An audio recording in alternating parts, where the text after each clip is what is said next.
Hello everyone. Write what you learned from this in the comment section.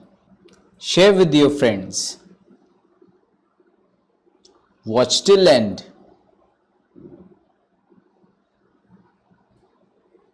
Comment down below. Ask your questions. Invoice.csv and ssd.csv. So the two files we require is these two files. One is over here and another one. Now as per the question 1, it says merge cell A1 to G1. So let's merge it. A1 to G1 is over here. We'll merge it over here. Now same format, merge cell A9 to G9. So this is A9 to G9. We'll merge once again. Now as per them, they want to set us the 36 font size and then Microsoft Sans Serif, and it should be the black background as per the look how it should look like. So we'll just put it black background and then the white text and 36 font size. Here the 36 font size, and then we are going to give it Microsoft Sans Serif. Let's just apply Microsoft Sans Serif is here. So we are done with that part. Now you can just double click on the format printer so that the same thing you can apply it on the invoice area. Once you are done, just close your format printer and we will be able to finish it out with the question number 1 itself. Now a slightly adjustment required as per the printout setting wise. So we'll just adjust all those things, like 10th one will adjust. Now same way we need here certain area as per them the formatting, like bold all these letters. So what we need is in this area, every area it's supposed to be the bold. So select this part, make it bold. If you want, you can create even that area the wrap text. The reason behind that, if you just check here, everything is on the one area itself and it's coming to the next line itself. So what we need, select this part, go to the wrap text, and this is going to appear on the next line area itself. So we'll adjust as per that, and even for unit price also you can select and apply the wrap text one, and same way for this area also.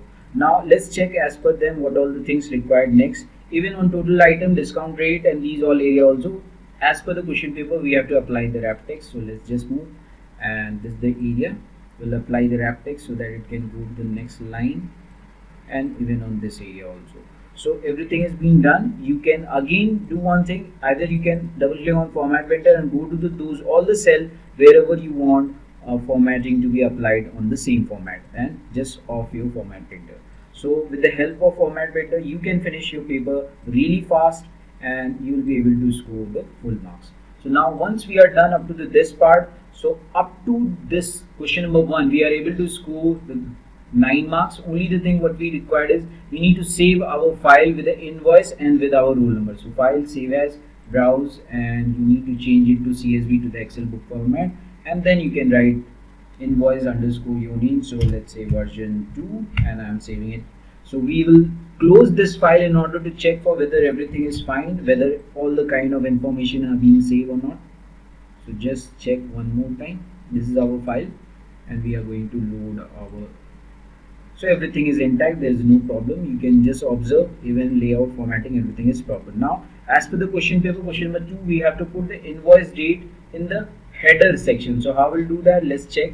We'll click on insert. There's an option called text. You have to click on header and footer area, and after coming over here, what we required as per the paper itself, we have to put the invoice date with today's automated date itself. So what you can do is simply come over here, header, and you have here the kind of these things. Either you can mention this one or you can simply write the current date, and here you can write this part like invoice date one. So you can copy from here. Again the same thing in exam.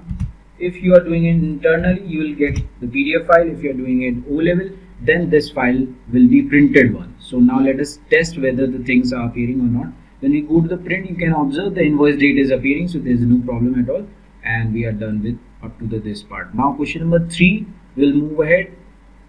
Even they said in the footer we have to attach these things, so let us attach in footer our name and all. So insert one more time, text, header and footer, and in footer area you can write your name, like for example I can mention like this way, and name and all can appear on that, and click file, print, and you can see the name is appearing, page number, everything is up to the mark itself. So now once we are done up to this area, you can click on view, go to the page break preview. Now check whether everything is appearing on one page or two, and adjust it out as per the first page itself. Now the most difficult part, which is the next question, the question number 3, which is of 15 marks. Let's check, read the question carefully and then start. Place function in cell C12. So first of all, let's check where is the C12 in this area. This is the C, fine, and 12 is this area. So in the make area we have to write the formula. So what is the formula? Let's check. As per them, they said in C12 to F12 we need to write a lookup to make model, capacity and unit price of this item. So we have to, like, whichever the item will be there, of this item we have to write the make, model, capacity and all these things. So first of all we'll start only for the C12 area and then we'll move for the rest all. Now as per the question, it says using the product code. So where is the product code? Product code is here. Currently it's blank, so of course after implementing we will get a blank output. There will be no outcome of it. Now they said we need to refer the external file ssd.csv. So let's get back to the ssd.csv. This is the external file. Here all the codes are mentioned, but we need to refer to this file. So let's check. For the array area we have to only refer the ssd.csv file and make sure that no data is entered in the product code column, then nothing is displayed in the each of these cell. Okay, so let's start. As per them, what we need is we need to write one of the if condition. So start with equals to sign, put the if condition. Now students, please observe carefully, because this area it will get a little difficult because you have to open a bracket.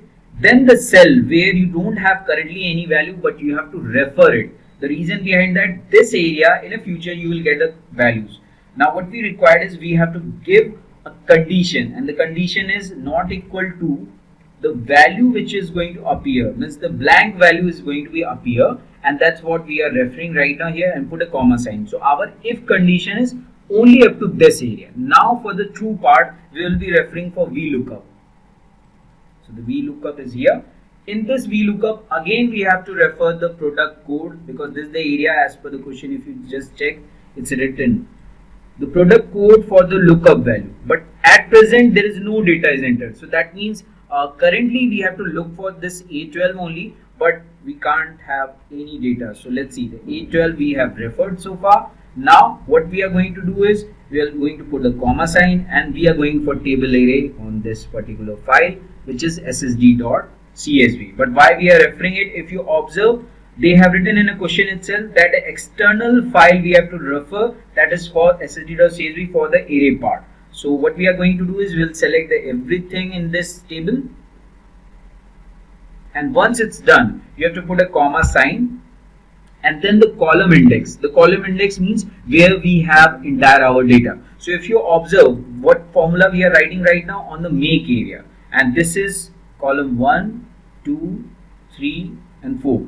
So that's why we have to make it here 4 and then comma sign once again, and after that we are looking for exact match. So that's why we will be close here, and then once you are done with that you have to close the bracket. But remember, here our formula is only ending for vlookup. We are not done yet with the if condition. Now you can observe that our if condition is only done up to true part. If we put a comma sign, it will move to the false part. Means if the condition get false, what is going to happen, that we need to write here, and that will be the value which we want to mention. So we don't want to mention anything, so you can put a double inverted code and the bracket can be closed. Now once we press enter, you will be able to see a blank value over here. Nothing will be there. Fine. But that's absolutely fine. You don't have to worry about. Only the thing you have to refer from here is any of the SSD code which you can enter to check for. So let us write SSD1 and let's see whether the values get changed or not. So we'll write SSD1 and let's see, this